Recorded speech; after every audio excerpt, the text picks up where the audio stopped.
ever seen one of those commercials with the puppy and they're scared and hungry and it says you can send a penny a day and it would save the puppy's life, and you think, why wouldn't I send a penny? I have a penny, I don't have to do much and I can save this puppy's life.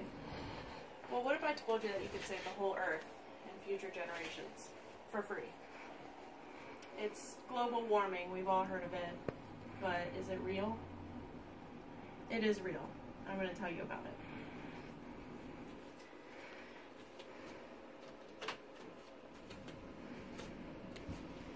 In 1984, there was an average of 8 days a year that were over 90 degrees in Virginia Beach.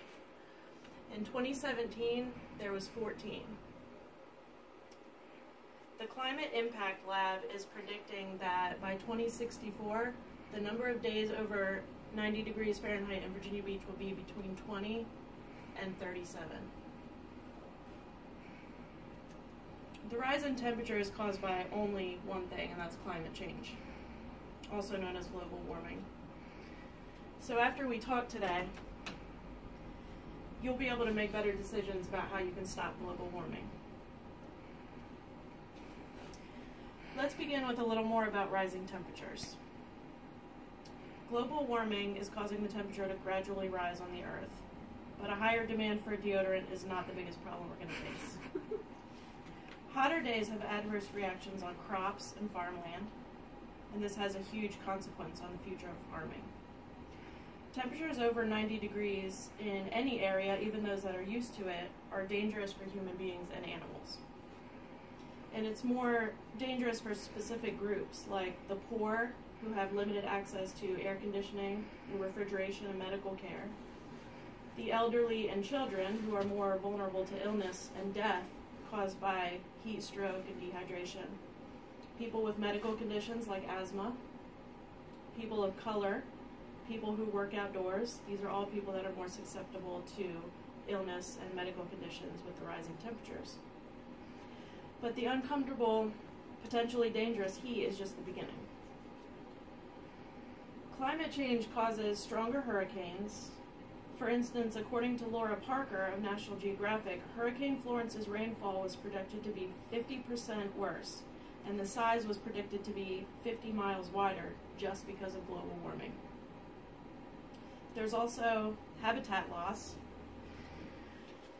If you've read or seen the Lorax, you're familiar with the story of climate change and habitat loss. The Lorax encourages us to make eco-friendly choices, stand up for threatened animals and environments, and teach children about a sustainable economy. Some animals cannot survive the rising temperatures. Some don't have the ability to adapt. Some habitats will just not be able to support the wildlife. Ice is melting, vegetation is changing, and the water is rising. Speaking of rising water levels, did you know that the sea level at Norfolk Naval Base is rising at twice the global average? At times, the entrance to the base is impassable. You can't get in or out due to the rising waters. The base is about 1.5 inches lower every decade. Finally, let's explore ideas for the future. How can you help? Reduce air pollution. Ride a bike. Reduce carbon emission. Hang dry your clothes. You can reduce energy. Use your heat and air conditioning only when you really need it. Use blankets. Open your windows. Just enjoy the weather. If it's too hot or too cold inside, maybe you need to go outside and it's nicer. We can reduce water pollution. Eat organic. Reduce greenhouse gas emission.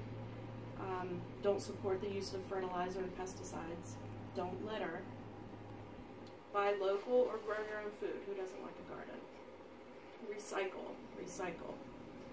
And just stay eco-minded when you remember how important the future of this environment is. When you vote, when you want to donate, when you want to volunteer, just remember that this earth isn't going to last forever and we need to protect it while we're here. Well, I hope you all enjoyed this brief look at climate change and its very real effects.